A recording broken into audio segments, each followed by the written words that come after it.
No se asuste con lo que oiga a continuación.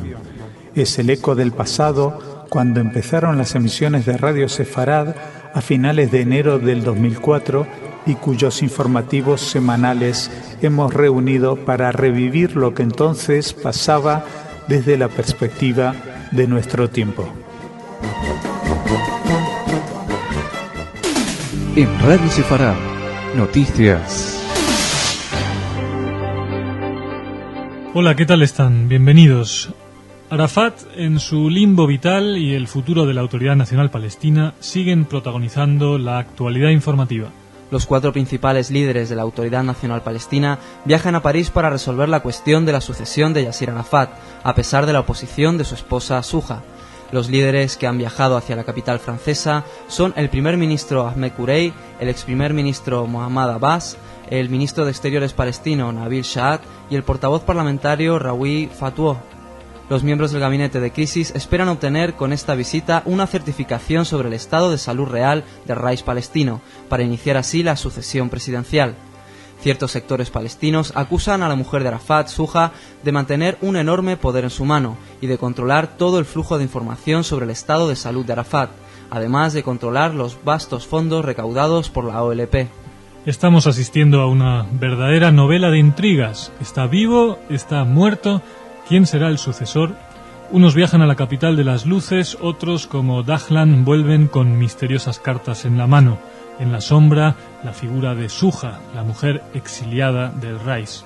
Hay muchas cuestiones que quedan sin resolver. ¿Se desatará una guerra entre facciones cuando se anuncie la defunción oficial de Arafat? ¿Dónde está el dinero de la OLP que tan bien custodia su mujer?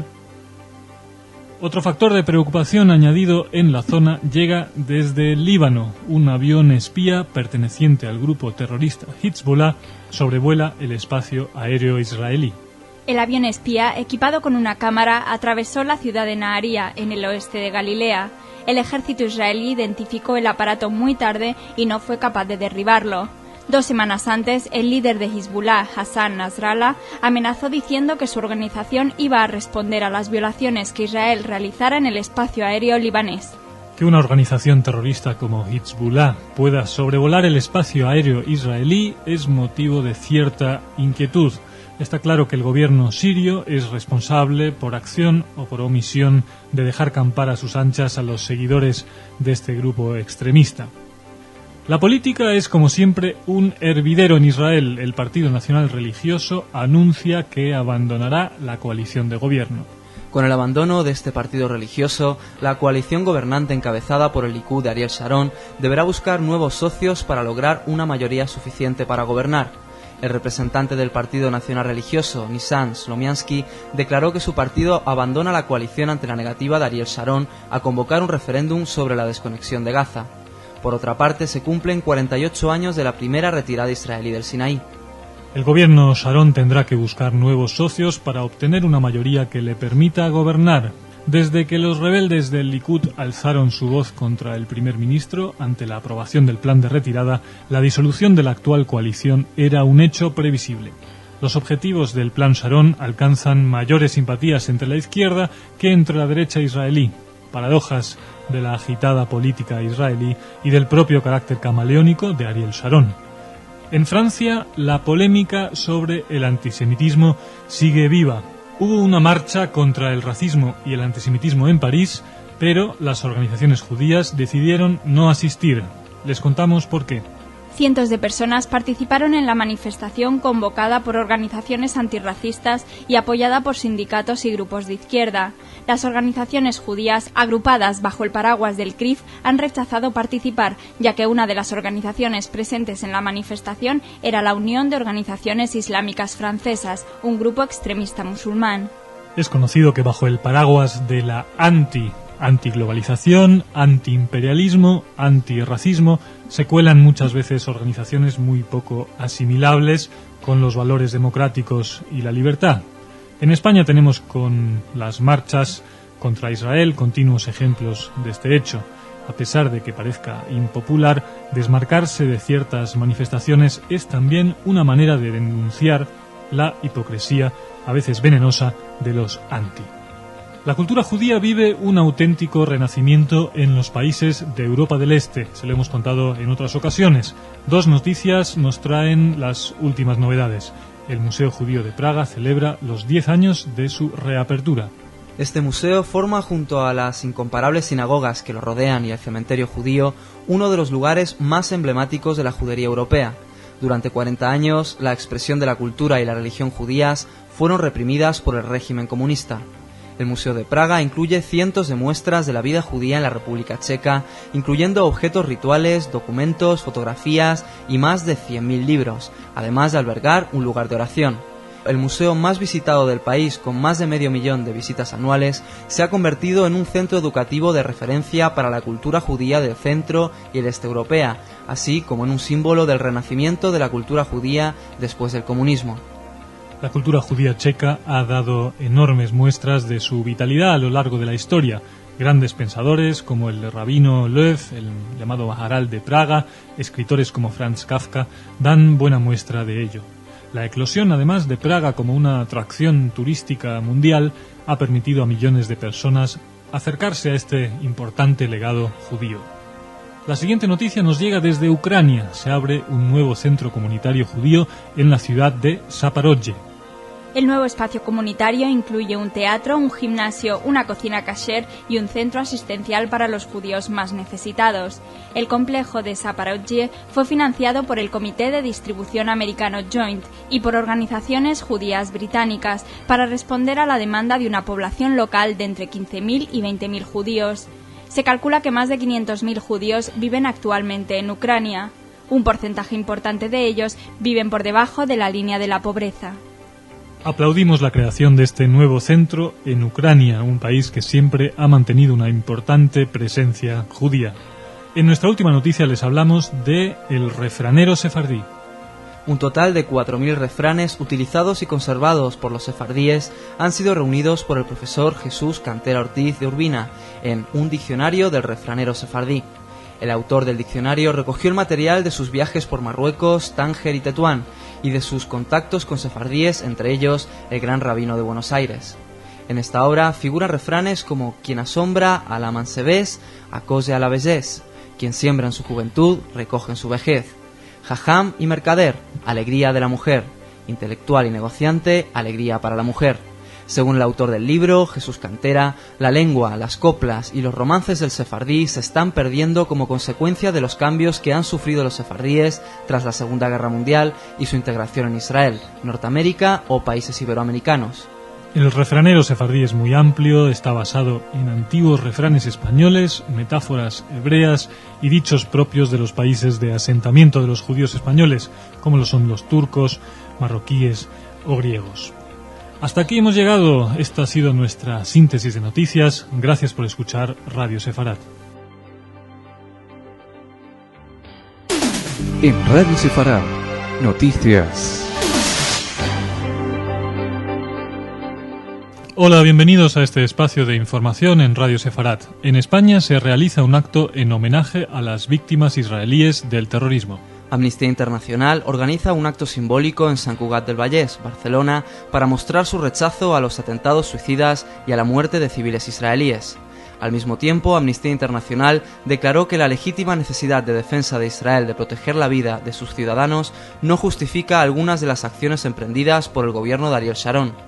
La Organización de Derechos Humanos realizó este acto simbólico aprovechando que este es un buen momento para hacer presión pública, después de conocerse el anuncio del plan de retirada de la Franja de Gaza y de 4 colonias de Cisjordania.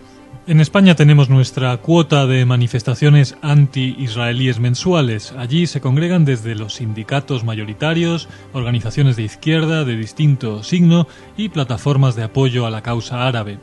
En estas marchas se retrata la figura de Ariel Sharon como si fuera el mismo Adolf Hitler y nunca se desliza la más mínima solidaridad hacia las víctimas israelíes de este conflicto.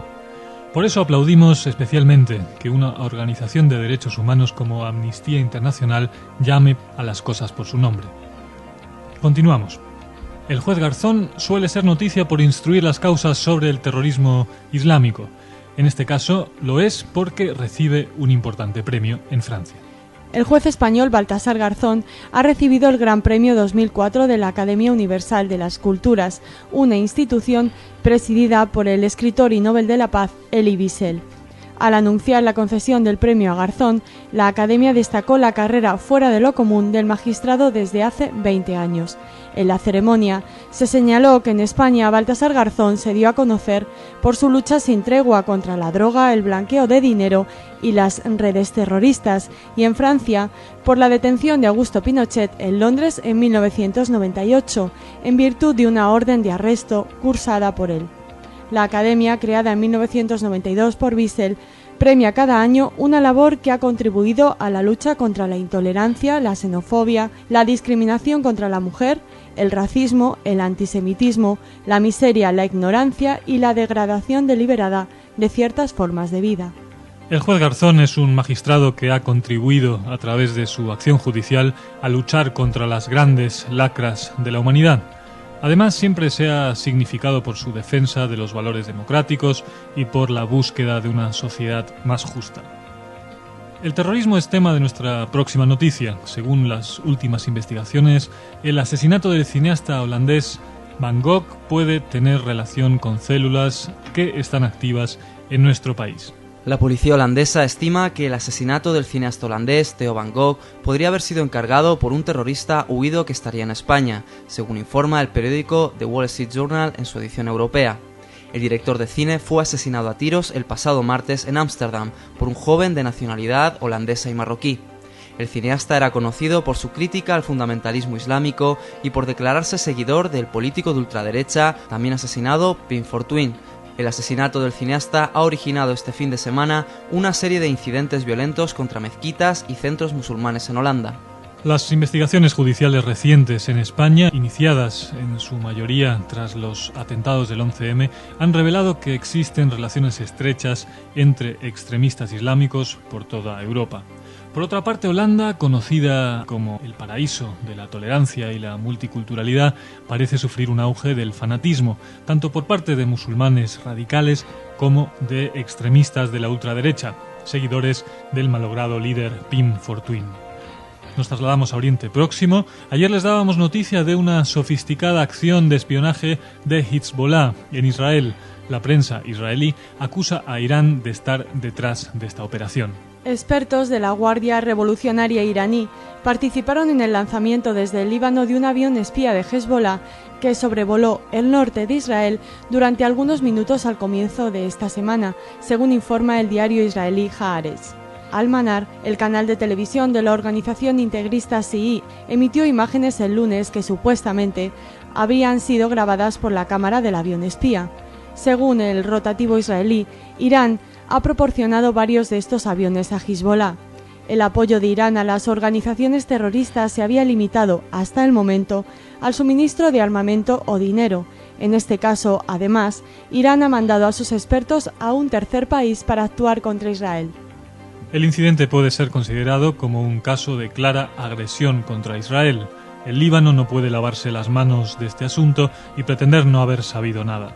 Todo ha sido organizado en territorio libanés y por ello su gobierno es directamente responsable. Las lecciones del incidente son dos. En primer lugar, que Irán está en el Líbano bajo la cobertura de Hezbollah, y en segundo lugar, que si Irán está dispuesto a correr estos riesgos con esta implicación directa, podría deslizarse hacia movimientos todavía más arriesgados. El episodio del avioncito teledirigido no es ni una broma ni un juego inocente. Continuamos con las últimas novedades del caso Arafat. Los 4 principales líderes palestinos llegan a París para conocer de primera mano el estado de salud de Arafat, aunque los responsables hospitalarios han restringido las visitas. Entre los líderes se encuentran el actual primer ministro palestino Ahmed Kurey y el ex primer ministro y jefe de la OLP Abu Mazen. La mujer de Arafat, Suja, ha declarado que la comitiva palestina que llega a la capital francesa lo hace con el objetivo de enterrar vivo al Raïs palestino, iniciando así el proceso de sucesión de la jefatura del Estado palestino. Según el diario francés Le Canard Enchaîné, la disputa entre la mujer de Arafat y la vieja cúpula palestina estaría centrada en la millonaria herencia económica que deja el presidente palestino. Según un informe del Fondo Monetario Internacional de 2003, la Autoridad Nacional Palestina tiene un agujero económico de más de 778 millones de dólares, transferidos a bancos suizos entre 1995 y 2000, dinero que provenía de las ayudas internacionales. El botín es cuantioso, tanto política como monetariamente. Esto explica la tragicomedia parisina, la guerra desatada entre Suja y los pretendientes a la sucesión, el goteo de confusos informes médicos y esta más que sospechosa por interminable agonía del Reich. Cambiamos de tema, les contamos de los judíos de la ex Unión Soviética. Viven en las montañas de Azerbaiyán e intentan conservar sus tradiciones. El número de habitantes judíos de Krasnaya Sloboda, la capital de los judíos en las montañas, disminuyó a la mitad, llegando a las 4.000 personas después de que Azerbaiyán obtuviera su independencia con el derrumbamiento de la URSS en el año 1991. Uno de los habitantes de este territorio declaró que tienen la sensación de que el lugar se va despoblando de judíos. 6 de los 7 hijos de Rubin Asolomov partieron hacia Moscú, 5 a Israel y otro a Estados Unidos. Algunos de esos emigrantes de Krasnaya hicieron fortuna en el extranjero y regresan todos los veranos para construirse lujosas propiedades o financiar las obras de renovación de la sala comunitaria o de la sinagoga. Los rituales de los judíos de las montañas tienen ciertas características orientales debido a que durante siglos estuvieron separados de otras diásporas judías. Terminamos con 2 premios. El primero de ellos llega tarde, pero supone un homenaje a la memoria de la Shoah. El testamento vital de una autora muerta en Auschwitz gana el premio literario francés Agnaudot. Este galardón se concede por primera vez a una mujer fallecida. Irene Nemirovsky, francesa de padres judíos ucranianos, fue una de las grandes protagonistas de la vida literaria europea de los años 20 y 30 del siglo pasado, antes de ser deportada a Auschwitz y dejar escrita una novela que ha tardado 60 años en publicarse, con un éxito fulgurante. Irene Nemirovsky nació en Kiev en 1903, en el seno de una familia acomodada, y fue educada en la gran tradición burguesa y aristocrática rusa. Afincada en su juventud en París, estudió en la Sorbona y triunfó muy pronto como escritora, aclamada por el público y la crítica. Arrestada y deportada por la Gestapo en París, en 1942 moriría en Auschwitz. Esperemos que los editores españoles tomen la iniciativa y publiquen la obra de Irene Nemirovsky. Tal vez también se publiquen los resultados de la investigación de Gadi Rothenberg, quien ha recibido el premio Marie Curie. Una investigación sobre nuevos catalizadores realizada por el científico israelí Gadi Rothenberg ha recibido el prestigioso premio europeo Marie Curie, con el que la Unión Europea reconoce e impulsa la labor de sus investigadores. El premio se falló en Varsovia y otro de los galardonados fue el alemán Christian Keisers, con un estudio sobre el origen neuronal de la empatía. Esta ha sido nuestra síntesis de noticias de hoy. Un día más, gracias por elegir Radio Sefarad. En Radio Sefarad, noticias. Hola, bienvenidos a nuestro espacio de noticias. Empezamos en España. El gobierno de Rodríguez Zapatero da luz verde a la enseñanza del Islam en los colegios públicos. Las clases de religión islámica comenzarán a impartirse en la península en enero de 2005 en aquellas comunidades con mayor presencia de población musulmana como son Madrid, Cataluña, Andalucía y la Comunidad Valenciana. El anuncio lo realizó la directora general de Asuntos Religiosos del Gobierno, Mercedes Rico, en su visita a Melilla, próxima a Ceuta, ciudades en las que ya se imparte la enseñanza de estas clases. Mercedes Rico también anunció que el Gobierno pretende poner en marcha medidas eficaces para evitar la islamofobia, surgida a raíz de los atentados del 11 de septiembre. Por otra parte, en la localidad segoviana de Las Navas del Marqués, los vecinos iniciaron una protesta contra la apertura de una mezquita en esta localidad. Tal como hemos comentado en anteriores editoriales, creemos que la enseñanza de la religión debe quedar fuera de la escuela pública. De esta manera, el Estado mantiene su neutralidad religiosa, de acuerdo al mandato constitucional que así lo refleja. Con respecto al auge de la islamofobia y otras formas de discriminación por orígenes culturales o religiosos de los ciudadanos, el Gobierno deberá tomar las medidas oportunas para erradicarlo. Continuamos. La era post-Arafat sigue dando que hablar. Se conoce ya la terna que encabezará la sucesión del Reich. El liderazgo palestino reunido en la ciudad de Ramallah ha decidido que el poder de Arafat se divida entre el primer ministro palestino Ahmed Kurey, el secretario general de la OLP Mahmoud Abbas y el presidente del Consejo Legislativo palestino Rawi Fattouh. El reparto de poderes será el siguiente: Abbas tomará el control de la OLP, Kurey será el responsable del gobierno de la Autoridad Palestina y del Consejo de Seguridad Nacional, y Fattouh ocupará el puesto de Arafat como presidente. Al mismo tiempo, el liderazgo palestino ha aceptado la oferta egipcia para que el funeral del rais palestino se desarrolle en la ciudad del Cairo y su posterior entierro en la ciudad de Ramallah. La vieja guardia palestina se reparte la tarta del poder con un Arafat en estado de coma profundo. Este nuevo triunvirato en la Autoridad Nacional Palestina representa una línea de continuidad respecto al que existía con el rais en el poder. Según la ley palestina, se debería llamar a elecciones presidenciales en 60 días ante la ausencia o el fallecimiento del presidente. Creemos que es difícil que esa vieja guardia se someta al mandato democrático, conociendo la poca simpatía de la que gozan entre su propio pueblo. De esto mismo hablamos en la próxima noticia. Si se convocasen elecciones presidenciales en la Autoridad Nacional Palestina, el vencedor sería el recluso Barghouti, se lo contamos. Un sondeo revela que la mayoría de los palestinos se decantan por Marwan Barghouti como sucesor de Arafat en la presidencia de la Autoridad Nacional Palestina. La encuesta realizada por la Universidad de Birzeit muestra que un 51,4% de los palestinos elegirían como presidente a Barghouti, el líder de la Segunda Intifada, encarcelado en prisiones israelíes por su participación en acciones terroristas. En segundo lugar, los palestinos elegirían al líder de Hamas, Ismael Haniyeh, con más de 28% de los apoyos. Lo más significativo de este sondeo es que los actuales líderes de la Autoridad Nacional Palestina, como son Ahmed Kurey, primer ministro, y Mahmoud Abbas, número 2 de la OLP, no conseguirían ni siquiera el 1% de los apoyos. Los palestinos se decantan por líderes muy alejados de la moderación y del compromiso democrático.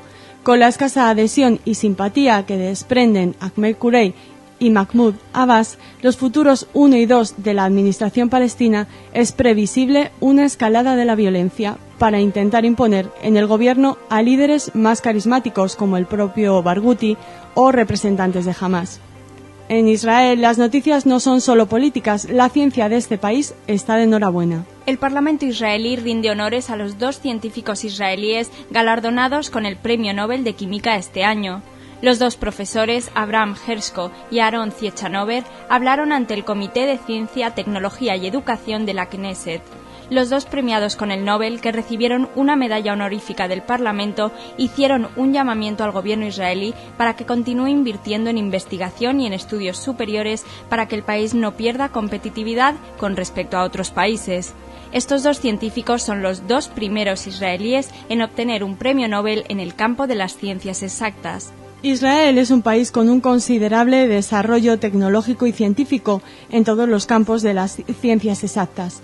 Las innovaciones principales se producen en los ámbitos de las nuevas tecnologías de la información y de la comunicación. Felicitamos a estos 2 científicos y regresamos a Europa. En Holanda, la muerte la pasada semana del cineasta holandés Theo van Gogh ha desatado una oleada de violencia. A los ataques contra mezquitas producidos hace algunos días hay que sumar ahora la quema de 2 iglesias cristianas, una de ellas de fieles de origen polaco al oeste de Rotterdam. Asimismo, unos desconocidos lanzaron excrementos contra el consulado marroquí en la misma ciudad. En este contexto de violencia y xenofobia, un grupo islamista autodenominado Brigada Astawid ha amenazado en Internet con perpetrar atentados en los Países Bajos, tras los últimos ataques a mezquitas y centros musulmanes. Ataques contra centros de culto musulmanes, católicos, agresiones contra consulados de países árabes y un largo etcétera. Holanda era un país modelo en cuanto a integración de las minorías religiosas y cuna del multiculturalismo. En los últimos años, con el auge de movimientos de extrema derecha, este idilio intercultural parece sepultado por el fanatismo. La extrema derecha europea es también el tema de nuestra próxima noticia. Condenan por racismo al partido nacionalista ultra que gobierna en la región belga de Gante. Los jueces han dictaminado que el partido denominado Vlaams Blok es culpable de incitar a la discriminación racial y a la xenofobia a través de sus campañas, su propaganda y sus publicaciones. Este partido ultraderechista obtuvo el 24,2% de los votos en las últimas elecciones municipales de junio en Flandes, Bélgica. La condena por racismo a esta agrupación política llegó después de una denuncia de la sección flamenca de la Liga de Derechos Humanos y el Centro de Igualdad de Oportunidades. Francia, Austria, Holanda, Alemania y ahora Bélgica. La extrema derecha gana posiciones en algunas regiones europeas y este hecho resulta muy preocupante. A pesar de que la justicia dictamine en contra de estos partidos xenófobos y racistas, los gobernantes y la opinión pública europeos deberían realizar un ejercicio de reflexión para determinar por qué un porcentaje considerable de sus ciudadanos eligen las opciones ultras. Terminamos con una noticia cultural en Ucrania. Se prepara una película sobre la matanza de judíos en un shtetl. Un shtetl sin judíos es el título del film que narra la historia de Brailov, un pueblo ucraniano donde los nazis masacraron a más de 2.500 judíos. Al abandonar Shtetl, los soldados del Tercer Reich dejaron como única señal de la presencia judía un cartel que decía Brailov, libre de judíos. El director de la película ha declarado que la película no es solo un requiem por la comunidad judía desaparecida en la Shoah. El film se propone reconstruir la historia y el espíritu de la vida de un shtetl en Ucrania. Al no existir judíos viviendo en Brailov, los directores de casting tuvieron que encontrar actores y figurantes de origen judío en las localidades vecinas de Vinitsa y Shargorod. Después de largos años de ostracismo tras la barbarie nazi y los oscuros años de la URSS, la cultura judía renace en los países del este de Europa. Ucrania es una buena muestra de este despertar. La desaparición de aldeas judías enteras, donde murieron miles de personas, es una historia poco conocida y que ha dado lugar a escasas representaciones cinematográficas. Varias televisiones y productoras de medio mundo ya se han interesado por esta película, así que esperamos que estos trágicos episodios no queden en el olvido. No nos olviden a nosotros tampoco. Les esperamos mañana en el tiempo dedicado a la información en Radio Sefarad. Muchas gracias. En Radio Sefarad, noticias. Hola, bienvenidos a nuestro espacio de noticias comentadas. En Israel se abren nuevas perspectivas tras la muerte de Yasser Arafat. El primer ministro israelí, Ariel Sharon, ha declarado que la muerte de Arafat puede ser un punto de inflexión en Oriente Próximo y que Israel continuará realizando esfuerzos para llegar a un acuerdo de paz con los palestinos. En este sentido, Sharon manifestó que espera que el nuevo liderazgo palestino trabaje para detener el terrorismo, lo que el líder del Likud considera una precondición para reanudar el diálogo con los palestinos. El líder de la oposición, el laborista Shimon Peres, declaró que con la muerte del Reich palestino se cierra una etapa. Según Peres, el mayor error que cometió Arafat fue apoyar el terror como estrategia de lucha. El Ministerio de Defensa israelí ha adoptado especiales medidas de seguridad en espera que se produzcan manifestaciones de protesta en los territorios. La muerte del Reich dibuja un nuevo horizonte para Oriente Próximo. Ante la parálisis de los últimos años, una nueva dirigencia palestina podría favorecer la llegada de un nuevo clima entre ambos pueblos. En la Autoridad Nacional Palestina, los nuevos dirigentes toman posesión de sus cargos. El nuevo líder del movimiento nacionalista Al-Fatah, Farouk Kadumi, declaró que su partido está abierto a reanudar las negociaciones de paz con Israel. A la vez indicó que su organización está preparada para la lucha armada si las conversaciones no prosperan. Por otra parte, el nuevo presidente de la Autoridad Palestina, Rowi Fatou, ha asumido su cargo de manera provisional, ya que según la ley palestina, en 60 días se deberán convocar elecciones a la presidencia. Mientras tanto, este viernes se celebrarán los funerales de Arafat en la ciudad egipcia de El Cairo. La aptitud y la cintura política de los nuevos líderes de la Autoridad Nacional Palestina es una incógnita. Sobre la celebración de elecciones presidenciales existe un temor de que puedan imponerse las opciones fundamentalistas, como las que representa Hamás.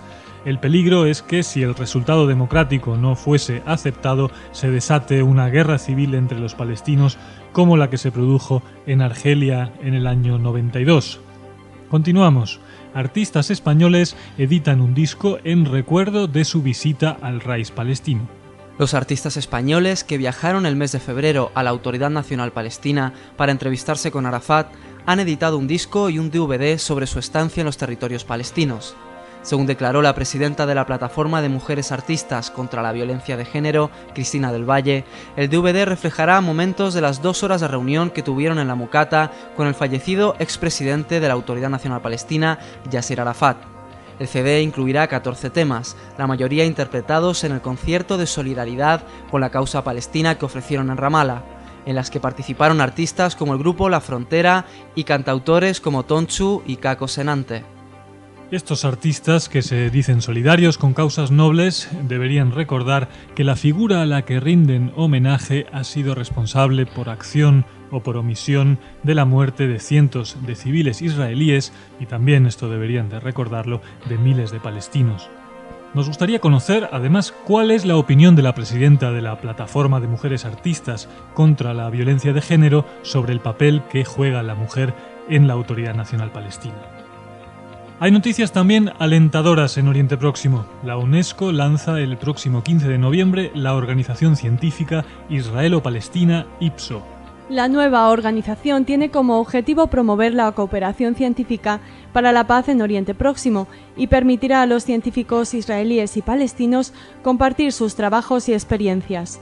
El lanzamiento de esta nueva estructura tendrá lugar en la sede central de la UNESCO, en París, y será presidida por el director general Hoichiro Matsuura y el premio Nobel y presidente de esta nueva institución científica, Thorsten Weisel.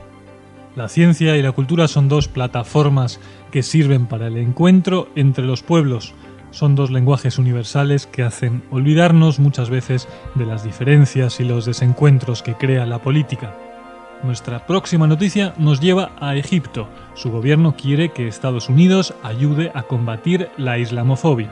El presidente de Egipto, Hosni Mubarak, criticó una ley aprobada recientemente en Estados Unidos para vigilar supuestas campañas antisemitas y consideró que la medida debería incluir también al Islam y al cristianismo, y no solo al judaísmo. Mubarak hacía referencia a la reciente decisión del presidente estadounidense, George Bush, de crear un comité especial en el Departamento de Estado que vigilará las acciones antisemitas en todo el mundo. La lucha contra el antisemitismo no excluye ni eclipsa en ninguna manera las campañas por erradicar otras formas de intolerancia o racismo. Más bien es todo lo contrario, contribuyen a ellas. El presidente Mubarak debería concentrar sus energías en retirar de las emisiones de televisión de su país las versiones seriadas de los protocolos de los sabios de Sion que envenenan a la población egipcia de antisemitismo. Cambiamos de tema. Desde Holanda nos llegan más noticias de detenciones de islamistas y de violencia xenófoba. La policía holandesa detiene a 2 islamistas que se habían atrincherado en un piso de La Haya. Desde el crimen del controvertido cineasta Van Gogh, fuertemente crítico con el Islam, las fuerzas de seguridad holandesas han abierto una investigación que se ha saldado con la detención de 10 sospechosos de pertenecer a una célula islamista. En el país se ha desatado una ola de violencia xenófoba, que ha provocado ataques a mezquitas, bombas en escuelas islámicas y ataques contra iglesias católicas. El gobierno holandés ha manifestado su preocupación ante esta situación y ha anunciado medidas excepcionales para combatir estas demostraciones violentas. Un fantasma recorre Europa, y no es el comunismo, como escribió Marx en su manifiesto. Francia, Alemania, ahora Holanda. Nada bueno presagian estos acontecimientos. Terminamos con algo de menor trascendencia, pero de gran interés para nosotros: el futuro del ladino.